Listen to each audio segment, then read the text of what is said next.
విద్య వైద్య రంగాలకు తమ ప్రభుత్వం పెద్దపీట వేస్తుందన్నారు రెవెన్యూ శాఖ మంత్రి పొంగులేటి శ్రీనివాస్ రెడ్డి. ఖమ్మం జిల్లా నెలకొండపల్లి మండలంలో పలు అభివృద్ధి పనులకు ఆయన శంకుస్థాపన చేశారు.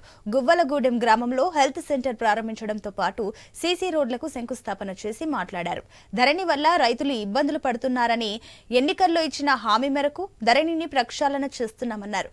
నాడు ధరణిపై గొప్పలు చెప్పిన గత పాలకులు నేడు అసెంబ్లీ సాక్షిగా అబద్దాలు చెబుతున్నారని విమర్శించారు. కాంగ్రెస్ పాలనలో ప్రజలు ఆనందంగా ఉన్నారని చెప్పారు మంత్రి.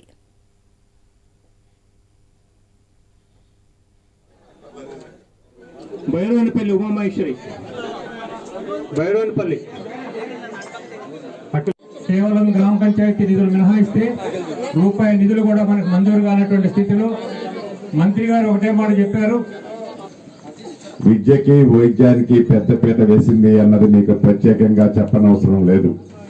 వైద్యం విషయంలో ఈ రాష్ట్ర ప్రభుత్వం ఆనాడు 6 గ్యారెంటీలు ఇచ్చిన దాంట్లో భాగంగా రాజీవ్ ఆరోగ్యశ్రీ కార్యక్రమం ద్వారా 10 లక్షల రూపాయల వరకు పేదవాళ్లకు ఉచిత వైద్యం చేపిస్తానని ఆనాడు మాటిచ్చాం.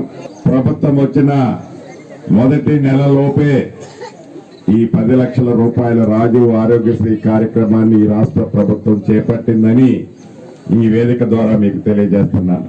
అంతేకాదు, ఇప్పుడే ఈ గువ్వలగూడ గ్రామంలో ఒక హెల్త్ సెంటర్ ను కూడా ఓపెన్ చేసుకున్నాం. డాక్టర్స్ కానీ ఇక్కడ పనిచేసే సిబ్బంది కానీ మంచిగా వైద్యం చేయాలని మనస్ఫూర్తిగా ప్రభుత్వ పక్షాన వారందరినీ అభ్యర్థిస్తున్నాను. విద్యకి వైద్యానికి